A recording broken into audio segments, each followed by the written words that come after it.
What is happening, everybody? trueeevil here, and today I'm going to show you how I upgrade gear in Etheria Restart. And the main reason I want to be doing this is because, one, I want to make sure that you're getting the best substat rolls possible for what you want to be doing in the game, and two, I don't want you to waste resources. I've realized a lot of people aren't necessarily speed checking in a way that will work for Etheria Restart. Etheria Restart is a unique PvP gacha game.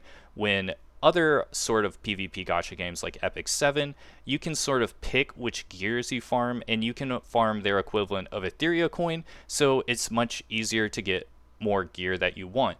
Unfortunately, Etheria has a lot of sets, and you're not going to have as many pieces, and you're just not going to have as much coin. And because of that, we have to be the most efficient we can with our resources so that we can get those real upgrades. Because at 5 weeks into the game, if I'm being honest, if you don't have 330 speed on an opener, it's going to be extremely difficult to do PvP.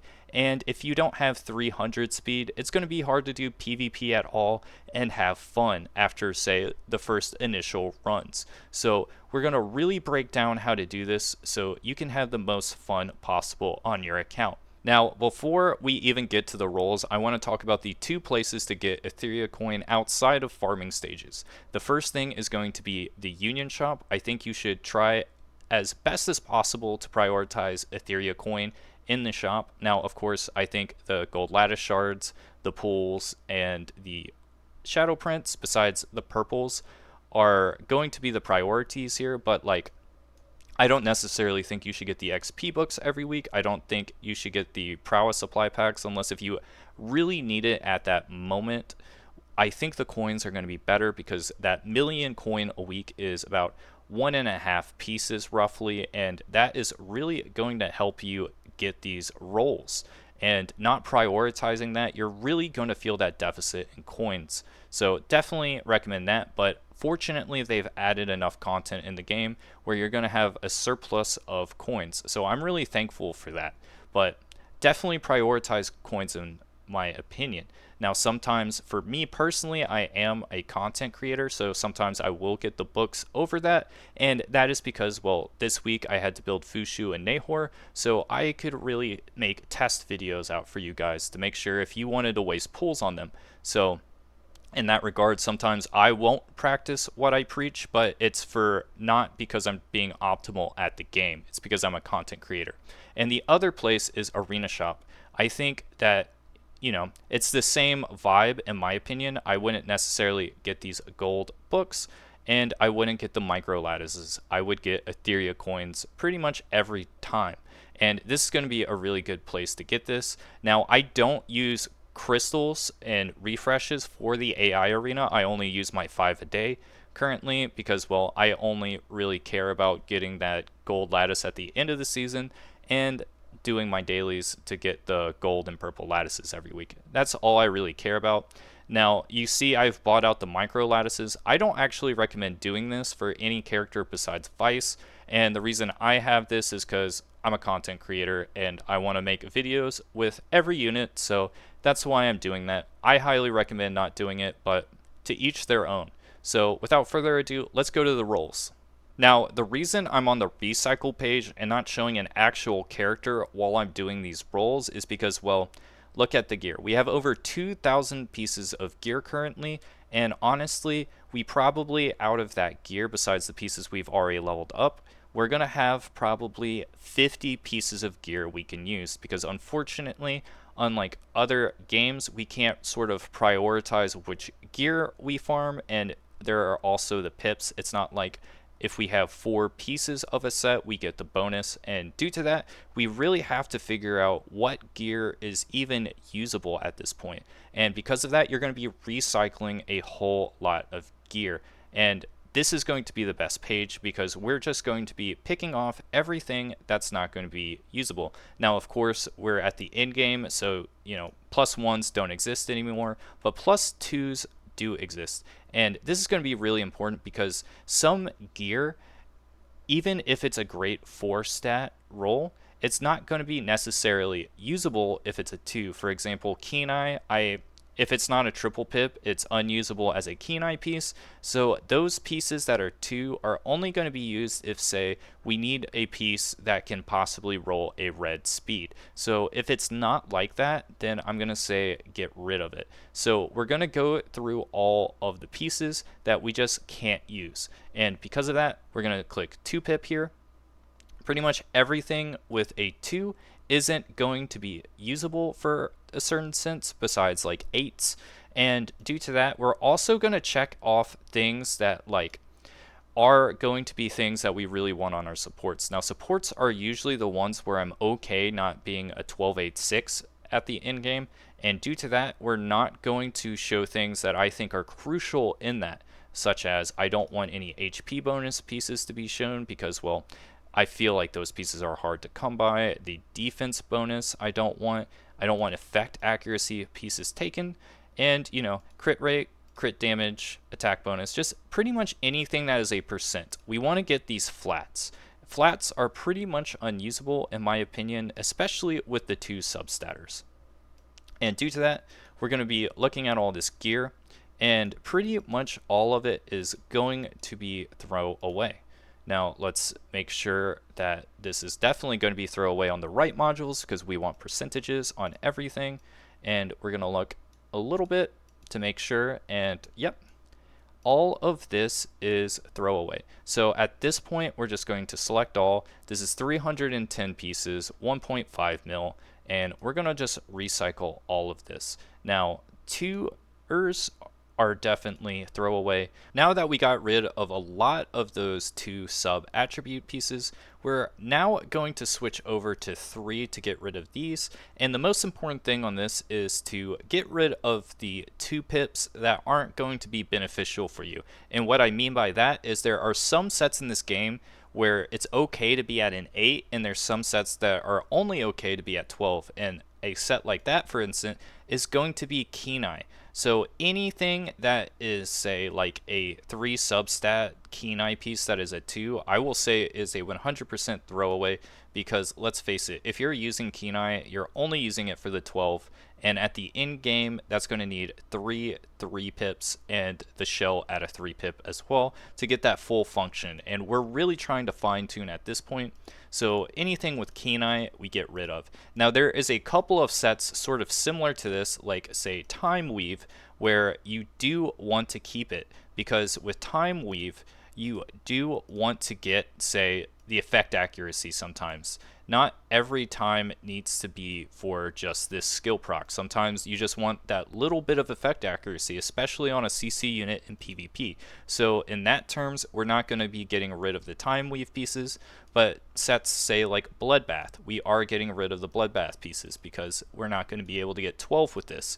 And that's the whole reason to use Bloodbath in my opinion. I don't think 18% effect res is worth it, so we get rid of that. And then sets like Momentum. And if you've noticed this, it's pretty much just sets from Aurora basically, and a little bit from Terramatan. You don't necessarily hit the other pieces, because the pieces like this in, say, Doki Doki, such as Harvest, it's okay because it maxes out at 8. We're really going for these 12 unique effects that aren't Time Weave necessarily, and not go for the 8s that are like Fury. So we're going to get rid of the Momentum pieces and the Bloodbath pieces and sort of go down the list that way. So let's get rid of some of these things, and they are gone. Now that we've gotten through a little bit of the pieces, what we're going to do now is start the rolling. Now I'm going to set it at number of sub attributes to 4, and then we want every piece that's going to have speed on it. This is the most important thing, and we're just going to go through all the best sets possible for our characters and see if we get an upgrade. Currently, most of my characters are on Unbreakable, Wellspring, Bramble, Bulwark, and Swift Rush, some form of combination of that. So we're going to be looking at those pieces first. And a piece like this, for example, would be really good on a Tia, if you have a Tia. So really just looking for this, do I get the speed? I did get the speed, and then I'm going to stop here. And this is going to be really important, right? Because, well, we want golds and reds, and we also want to make sure that we're conservative with our coins as possible. Now, if it was another game where I could say farm Etheria coin and actually have a lot of resources saved up, I would keep going. I would go to the 9 and 12 slot here, but because of how scarce resources are in Etheria Restart, I just don't think that's possible. And I think that's why a lot of people think I am lying when I say I can reroll a whole lot of gear in a day, because I am only going for maximum gains. And because of this, I'm going to have a lot of 3 pieces, a lot of 6 pieces. And I'm going to keep doing this until I find a 9er. And once I get to 9, and if it's all speed by then, I full send. And that is how I'm going to go about this initial phase first. Now, of course, when we're looking at upgrading gear, it's going to change up. And I think this is a really good piece for certain characters. It's got that nice HP bonus. And we're going to see if we get the speed. And we didn't get the speed, so we're going to stop. Let's see here. We got speed. Do I think this is necessarily? I don't like the flat attack, but I'm still going to test it out. We got the speed, and it's dead. And I'm going to do this with a whole lot of pieces here. These are the 4 statters. They're pretty unique. I really want to upgrade it. Like, for instance, this one is a really good one. Didn't necessarily get what I wanted, though. Got the 3. It's crit damage. I do use characters that have crit damage on Swift Rush. See if I got the speed. Didn't get the speed. And we're just going to keep doing this over and over again and seeing if we can get any of the 4 statters to get those good speed rolls before we go down to the 3 and have to settle with a gold. Now, it's going to feel a little bit bad because sometimes you're going to see a set that's really good, like this Bramble piece. I really, really want this to be good because this has a defense percentage, it has effect accuracy, and it has a crit rate. And we're going to see, we're going to get that speed. Let's go. And here, it's really going to depend because I think all of these percentages are going to be great on a character like Holden. So at this point, you know, if you have a character like Rahu, like Holden, maybe you want to upgrade this because you do have defense bonus percentage. You basically have everything you want. So in this case, what I would do is, even though I didn't get the blue to the perp by level 9, what I'm going to do is do 1 more and see if I can get that blue. And we did not. So at this stage, this is going to be a 9er that we're going to leave in the inventory and say if we want to try later on when we have more resources, or once we start gearing up our characters, this could possibly be an upgrade.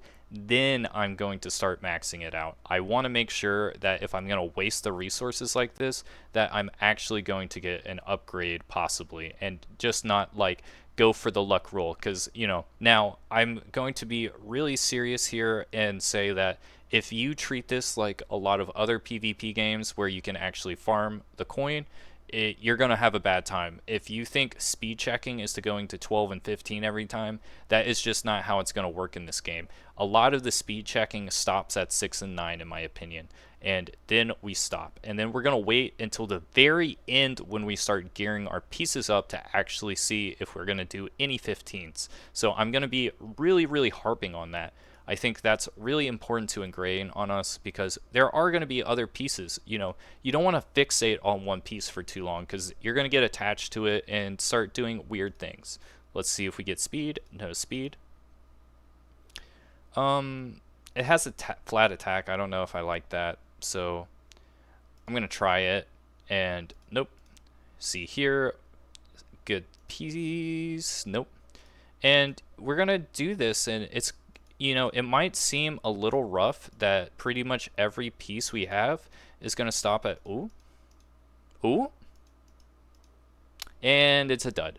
So, you know, we're going to keep doing this and we're going to see what's up. And I'm not going to show all of this, but I will flip to the next section of when I start doing the next part of the process. So unfortunately, we didn't get a single piece of gear we could use with that 5 million coin. And due to that, we're now at the point where I like to call it, we have to make it work. And what we have to make it work means is there's 2 things that are essential. 1, how do we use a character in this game that doesn't have the speed requirements to actually do PvP? And what I call the standard is going to be 330 speed. If you do not have a character with 330 speed, it's going to be extremely difficult to do high tier PvP. And because of this, we're going to have to use Bulwark. And Bulwark is going to be an essential set for virtually everyone who rolls bad speed, which is going to be 95% of the player base. And due to that, Bulwark is what we're going to be setting up now, and there's two things that are going to be needed on opener characters. If you can't get 330 speed, you're going to want Bulwark, and you're going to want 300 speed. Those are the two biggest things for opening characters, and since Kazuo is going to be an essential opening character for PvP, because let's face it, people just slam a Revelation on Kazuo and makes it pretty unplayable if you're just not picking Kazuo yourself. Personally, because I am not using a Revelation team or a Speed Cleave team, I do pick Kazuo as one of my openers because not only is it, say, a really good opener to set up my team if they're CC'd, but it's also a character that's really heavily used as a Revelation support, so it's also a counter pick. And since most people are running Revelation, I don't have to worry about getting my characters, say, counter picked. So it's more important for me to pick characters like Kazuo and Freya to go with my team comp than, say, maybe I want to pick Rahu first because, well, let's face it, most people aren't using Rahu.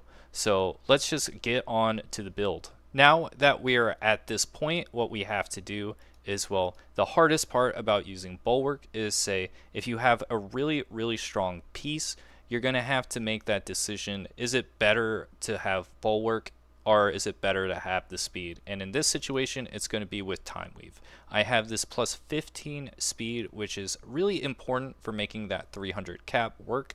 Because, well, let's face it, at this point, if I don't have that 15 speed, then it's going to be extremely rough for me to use Kazuo in PvP. And because of that, we need to see, well, what pieces can we get rid of here to really make it work. And the first thing we point out is, well, we need Bulwark. We have to get Bulwark. It's a much harder piece to find, so we're going to have to find which attributes we can use, which of course is just going to be effect accuracy. So we're going to see if we get any pieces that we can use here. We can't use that. So what we're going to do is we're going to try to find speed upgrades in other places. This is gray speed, not good. So let's try to find, say, a blue speed. And, only a +3 here, not the best. Let's see if we can find any other speed pieces usable. And it's looking like here we might have to start rolling the uncomfortable spots. And let's see if there's any possibilities over here with speed. And it's looking pretty grim for the home team here. At this point, we're really, really need to dial it in. We have to go plus ultra and really ask for that speed. Holy. Now, speed here. Holy. Yeah. So now here we're starting to gel. And where is our speed? We're at 284 because we need the swift rush here. Let's see if there's any speed we can put on here. It's a +9, but we're going to get the add. Do we get the 300? We're at 294. So we need 6 more speed, and the good thing here is that there is one piece that we need to switch off that can be a blue speed. So go back to effect accuracy. And we really have to get 300. I think that is a golden standard. And oh my,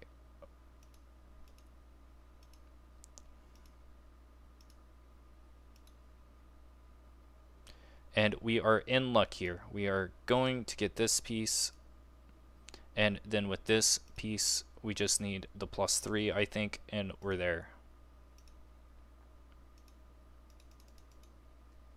And there, we now have a 300 speed Kazuo after a lot of frustration and building, and this is what we're going to be using for PvP. It meets the requirements, but it's the very minimum of requirements in my opinion. But now we have a functioning Kazuo, and it's going to take a lot of nitpicking like this. I really will stress that the two most important units on the speed substat rolls are going to be your openers. Now, after this, we're going to go to the non-speeds, but you know, you're going to have to take the time to do this for your speed openers. And personally, for me, my speed openers are going to be Kazuyo and Doki Doki. And now, this is the PvE gear for me, so I'm not necessarily worrying about speed.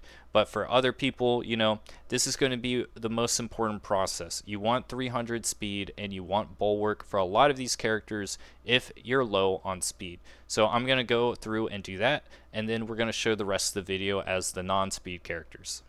Now that we have worked on getting our opening characters at 300 speed with bulwark, now we're going to move on to our support characters, which are going to be the next most important characters in PvP. The characters for my account, because I am a bruiser account, is going to be characters that are like Viper and healers like Fushu as well as Ling Luo. These are going to be the characters that really carry my carries and make it so I don't get revelationed. And this is going to be really important, especially a character like Viper, because Viper does the attack down and speed down and dispel. So many things that are important, and he can counterattack. Having an upgraded Viper is really stressful, and you want him to be in that mid tier where he's not your fastest character, but he is fast enough where he can go before their carries if you're able to disrupt, say, their Lily, their Freya, things like that. So you do want to have this because, well, if he is able to skill 3, then a lot of the times you're not going to get completely revelationed if you have some sort of disruption. So I really am trying to get a 270 to 240 270 range here. That is the goal on the secondary support characters, in my opinion. And some people do build him DPS, but just because of how the meta goes and the effect where you do more damage the longer the fight goes, I think it's more important for Viper to be tanky than he is a DPS. So we're going to go through this. We're going to make sure he has Ether Plague. We're going to make sure he has Bramble and Swift Rush. And the most important thing, of course, is to make sure that these substats are going to have speed in them. So we're going to first just get the Ether Plague set on to get him there. And for this, we want sort of an HP and just sort of like, you know, I want to make sure that he isn't completely squishy. So we can get a little bit of damage. That would be nice if we want to do that. But let's see if we're able to get, say, an effect accuracy piece that does have this. So we're going to go through all the pieces and find the speed. Now at this stage, we want to see if we're able to roll like a green or a blue substat speed roll. That's going to be the most important thing to do to figure out which of these shells are going to actually be the best. And right here, it looked like we were going to get a nice one, but we didn't. Crit rate, we could get a speed if we try. We could get a speed here if we want, but we don't necessarily want crit rate, in my opinion. So let's see if any of these are going to give us what we want, and it's looking pretty stale on that front. So I think the best thing is now we're at the we're going to send it phase. And the I send it phase, of course, is going to be the scariest part because, well, we're going to run out of resources. And we sent it, we didn't get there. The full send to 12 to 15 is the insane part. So we're going to try our best not to do that. And it's looking like, well, we don't have any other options. We're going to have to full send this piece. Holy. Okay. So we full sent, didn't get there, and we need to get 10 more speed. So I'm going to now go through these individually and do a little bit more of the building, and you'll see how much coin I have at the end of this. So what you're going to want to do here is, of course, set it to speed, really try to figure out if we can roll an upgrade piece that is just going to help us. And since we want him to be tanky, we're going to see if there's a piece that is sort of a mixture between the two. And unfortunately, not really an option here. Going to go here. There isn't any speed here, so this is definitely going to pretty much be an upgrade if we can find a good piece. I think this is a good piece here. So let's see if we get that 6, and we don't. So go to this one, not good. This one, I think this one could be good because of the HP percent, and not good. And now we're going to go to here, and did we get an upgrade? This one can be good. Nope. Nope. Nope. Might as well. And no. And now we are just sort of at that point where it's just like we tried our best and we have to sort of go along with the punches, what we think could be good. I think this one, no. No. Let's see this one. No. It's really it's tough sometimes on these savage streets. Oh. Oh. Oh. Oh. Okay. Yeah. Oh. Now we got that. Now we're going to switch this off. It's going to be a little bit easier now. We wanted to get the blue on here. This is a gray. We're going to go back here to Swift Rush, really try to figure out if there is a usable piece for us. We're going to want a defense down bonus piece here. Let's see if there is even a usable piece, and unfortunately it's looking like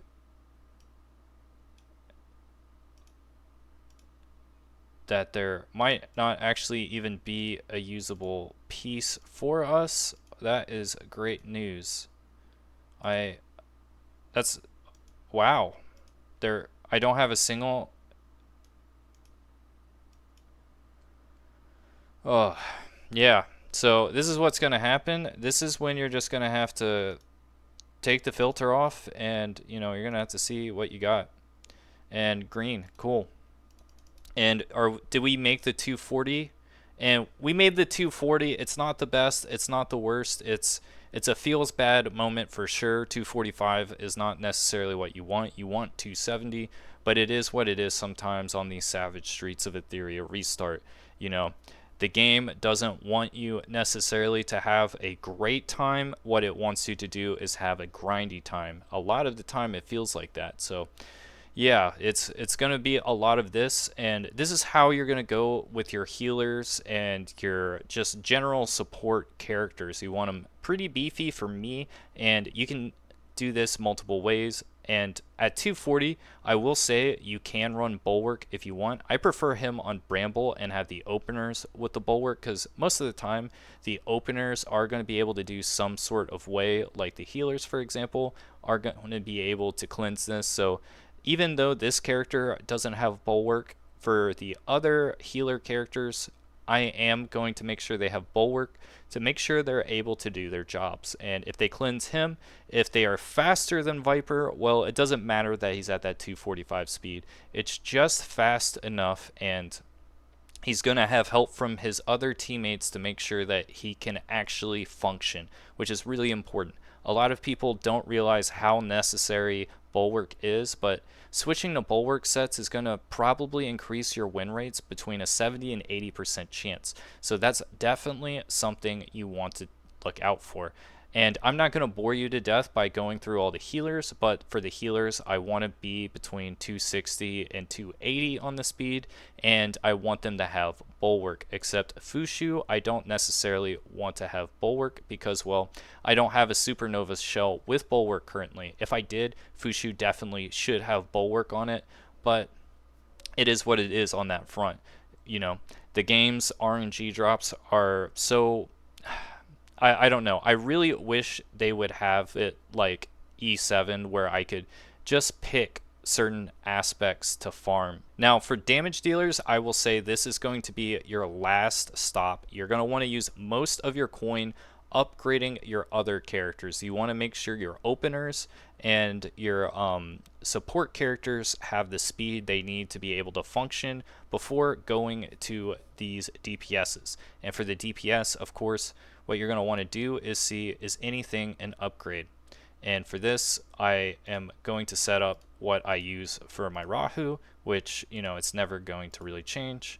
and we're really going to figure out if we can find an upgrade piece. And for this, you don't necessarily need speed. What you want is, for him, you want to make sure you don't have any attacks. You want defense percent, crit damage, crit rate, HP, speed, just anything that he can use and not use. For instance, this piece has attack bonus, so I'm not going to be building this on him. And we're not going to waste any time on any of these twos for him. And we're going to just, if we see any pieces like that, we're just going to hit the recycle button. We're going to get that out of here. We don't really want to deal with anything like that because we want to deal with pieces like this. See, this looks really good. And if we can roll a defense, this is a possible upgrade for him. And, you know, you're going to want to just keep looking for possible upgrades, and, you know, attack bonus we're not using.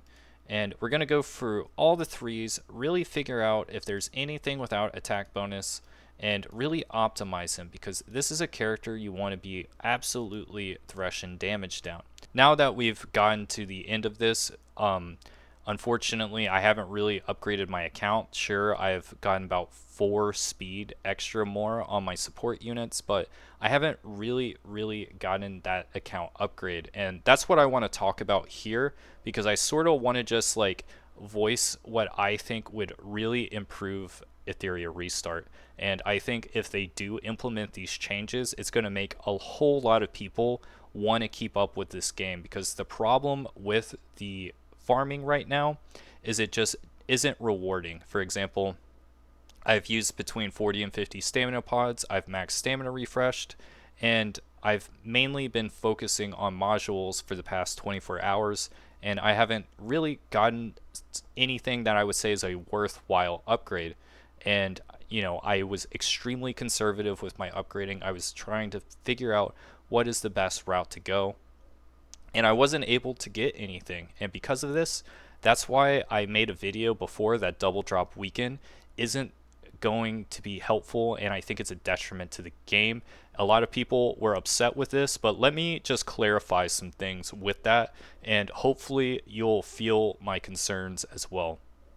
The problem with double drop weekend is that double drop weekend is there to make it feel like that you are rewarded, but because of certain quality of life mechanics that aren't in this game, that are in other PvP gachas like Epic 7, even with the double drops, they feel terrible. And that is because of the biggest concern for me is that I can't pinpoint certain gear to get out of the drops. At the Inferno level, there is 7 different types of gear. And say if you're doing Inferno Doki Doki, for me personally, I don't have a single character on my account that needs Harvest. And because of that, when I get an entire run of basically only Harvest, it's just a really feels bad moment, especially when I use about 300 stamina and it's 90% Harvest, because that's 90% of unusable pieces. Now, I don't think you should copy, say, Epic 7 outright, and what they do there is, well, you can pick which 4 sets you want to farm, and it's only going to be those 4 sets. I don't think they should copy that. What I think is they should use what systems they have, but you should be able to prioritize 5 of the 7 sets. And this is going to be really important for just making people enjoy the game. Because the unfortunate reality of double drop weekend is, sure, you get double the rewards, but because everyone's saving stamina pods up, they are playing the game and just realizing that the drops are abysmal. So double drop weekend is actually not that helpful, but it does make people drop the game because you realize, well, the drops are terrible. And the only way to fix that is make a system where I can pick to not get Harvest if I don't want to get Harvest. Now, of course, you can't just only pinpoint I only want Swift Rush, of course, but I think, you know, picking 5 of the 7 sets. I think 4 is too pinpointy on the threshold farming, but if I can pick 5 of the 7, I think that is really strong. And have the option, of course, where you can have it the same way right now, but I would really like an option to say I don't have to get Bramble, I don't have to get Harvest, I don't have to get Unbreakable, I don't have to get a Volguard. I think having that will make the threshold farming much better, And I also hope they do some sort of quality of life on the shell farming as well, because I do think the shell drops are pretty abysmal. I have farmed Nico Nana for more than half of this game's lifespan, and I haven't gotten a shell that I would like on my Holden yet. And because of that, I do have like his fourth best shell in my opinion, but I would really like it so that there is just some sort of quality of life. And I have heard they're implementing a like the yellow shell drops are going to give twice as much when they get broken down into Inferno. But I just don't think that's really what is needed in Inferno because, well, let's face it, if it's been like multiple weeks of max stamina refreshing and I still don't have the shell, it's going to make it so, well, so I'm going to stop my rant there. But basically, what I do hope they do is not necessarily more coins and more shell credits. I don't think that really fixes the underlying issues. What I think they need to fix is say, I can hard pity a shell or maybe no more 1 pips on like Swift Rush on red shells in Inferno content or some sort of aspect like that, and just make it so I can pinpoint which shells I want to primarily focus on and what modules I want to primarily focus on. Maybe only 3 pip modules in Inferno content, something like that. I do think that right now that it's too RNG based, and honestly, I for this double XP weekend, it's just felt like instead of it making me feel great that I feel rewarded for using all that stamina I saved up from capsules and max stamina refreshing, what it just did was reminded me that the drop rates aren't the greatest. And I really hope that they fix this going forward because I don't think double drop weekend fixes anything. It just shows the player that the drop rate is bad. And I want this game to succeed, so I do hope that this consideration goes heard. So see you guys later.